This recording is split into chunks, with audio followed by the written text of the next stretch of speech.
759 নম্বর কোর্টরুমে honourable justice Rajshri ভরদ্বাজের ঘরে আজকেও ছিল মামলা। আজকে আবু সিদ্দিকী নামক একটা যুবক ছেলে চুরির তদন্ত করতে গিয়ে আজকে তাকে থানায় নিয়ে গিয়ে এত মার মারলো যে তার মৃত্যু হলো।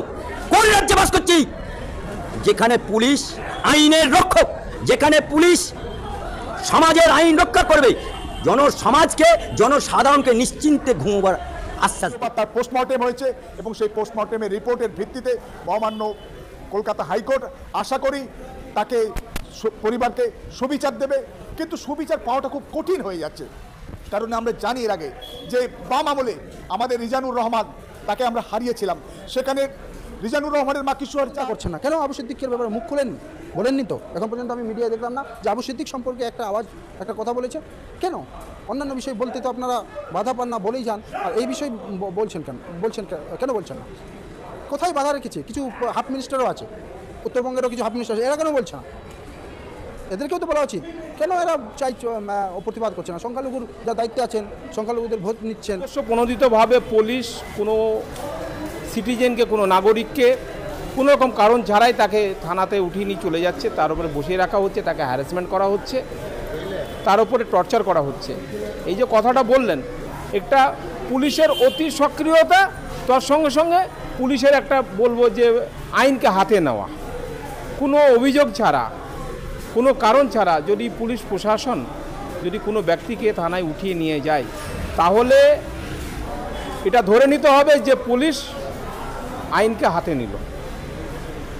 পুলিশ আইনকে তোয়াক্কা না করে একটা অ্যান্টি সোশ্যালের মতো, আমি বলতে চাই যে একটা অপরাধীরা যেরকম কোনো অপরাধের সঙ্গে যুক্ত, তাদের কোনো যুক্তিগতা থাকে না, সেরকম অপরাধীদের মতোই একটা পুলিশ কাজ করছে।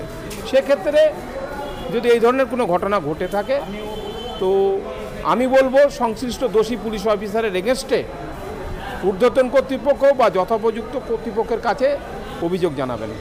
আপনারা অভিযোগ করবেন। পুলিশ পারে না কোনো ব্যক্তিকে, কেন সাংবিধানিক অধিকার, ভারতবর্ষের সংবিধানে মৌলিক অধিকার আর্টিকেল 21-এ বলা আছে, no person shall be deprived of his life and liberty without due process established by law. তো কোনো রকম প্রসেস ছাড়া, কোনো রকম কেস ছাড়া, কোনো কমপ্লেন ছাড়া কোনো সিটিজেনকে, কোনো নাগরিককে তার জীবনী এবং তার যে স্বাধীনতার যে নিরাপত্তা যেটা লঙ্ঘন হতে যাচ্ছে, যেটা লঙ্ঘন করছে, সেটা পুলিশ করতে পারে না। সেটা সাংবিধানিক একটা মৌলিক অধিকারের হস্তক্ষেপ। যদি কাউকে বিনা ওয়ারেন্টে তাকে যদি তুলে নিতে আসে পুলিশ এবং সাথে যদি ওয়ারেন্ট না থাকে, তাহলে সাধারণ মানুষের করণীয় কী? দেখুন, পুলিশ তো অ্যারেস্ট করতে পারে উইদাউট ওয়ারেন্টও, কিন্তু সেক্ষেত্রে সেই কেসটা সেরকম কেস হতে হবে, তার নামে কেস থাকবে, যে নন বেলেবল ওয়ারেন্টের ব্যাপার থাকবে। সেখানে 41-এর যে নোটিশের ব্যাপার, অর্থাৎ 7 বছরের নিচে যে সমস্ত কেসের সাজা বা পানিশমেন্ট হয়, সেই সমস্ত কেসের ক্ষেত্রে পুলিশ কাউকে ডাইরেক্টলি অ্যারেস্ট করতে পারে না। বিফোর দ্যাট তাকে 41A, যে সিআরপিসি এখন নতুন আইন এসেছে, সেই আইনে তাকে নোটিশ দিতে হবে, তাকে জিজ্ঞাসাবাদ করতে হবে, এটা সুপ্রিম কোর্টের ডিরেকশন। তারপরে যে বেশি পানিশমেন্টের যে কেসগুলো আছে পুলিশ অ্যারেস্ট করতে পারে। কিন্তু এখানে প্রশ্ন হচ্ছে, কোনো রকম কেস ছাড়াই যদি পুলিশ কাউকে অ্যারেস্ট করে, উঠিয়ে নিয়ে যায়, এটা একটা গুরুতর অপরাধ, গুরুতর অন্যায় এবং আইনকে হাতে নেওয়ার মতো একটা অপরাধ। ডেরিলিকশন অফ ডিউটি বলুন বা ওভার অ্যাকশন বলুন, তাই সংশ্লিষ্ট দোষী পুলিশ অফিসারের এগেনস্টে করণীয় হচ্ছে আপনাদেরকে কমপ্লেন করতে হবে ঊর্ধ্বতন কর্তৃপক্ষের কাছে। ডিসিপ্লিনারি যারা আছে, যদি সংশ্লিষ্ট থানা হয় তাহলে আপনাকে সিআইয়ের কাছে, সুপারিনটেন্ডেন্ট অফ পুলিশ, বা কলকাতার মধ্যে হলে deputy commissioner of police, commissioner of police, police কমিশনারেটে কমপ্লেন করতে হবে। তারপরেও যদি কিছু কাজ না হয়, এটা তো মানবাধিকার লঙ্ঘন, মানুষের মৌলিক অধিকারের লঙ্ঘনের একটা কাজ। তো সেখানে হিউম্যান রাইটস কমিশনও কমপ্লেন করা যাবে, জাতীয় যে ন্যাশনাল হিউম্যান রাইটস কমিশন বা স্টেট হিউম্যান রাইটস কমিশন, সেখানে কমপ্লেন করবেন। এবং সেখানে এই ধরনের যদি কমপ্লেন হয়, কর্তৃপক্ষ তার ঘটনার বিচার করে সংশ্লিষ্ট দোষী পুলিশ অফিসারের এগেনস্টে পাল্টা কেস, এফআইআর রেজিস্ট্রেশন করার ডিরেকশন দিতে পারে। ওই যে ব্যক্তিকে তার যে রেপুটেশন, তার যে ডিগনিটিকে যে হরণ করলো, তার যে মানহানি করলো, তাকে থানাতে গিয়ে বিনা অপরাধে তাকে বসিয়ে রাখলো, তার লিবার্টিকে খণ্ডন করলো, এক্ষেত্রেও তার যথোপযুক্ত কম্পেনসেশনের ব্যবস্থা আছে এবং সংশ্লিষ্ট দোষী পুলিশ অফিসারের এগেনস্টে ডিসিপ্লিনারি অ্যাকশন হবে।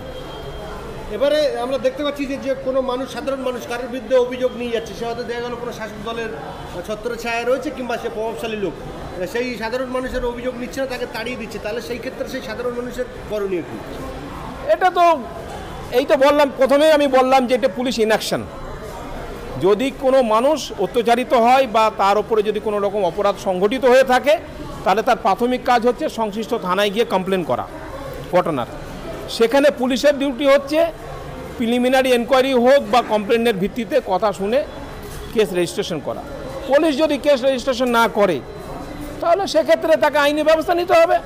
তাকে তাকে তাকে থানাকে যখন দেওয়া হলো, তারপরে বাই পোস্টে হোক, মেলে হোক বা সশরীরে হোক, ঊর্ধ্বতন কর্তৃপক্ষের কাছে একটা কমপ্লেন জমা দিতে হবে।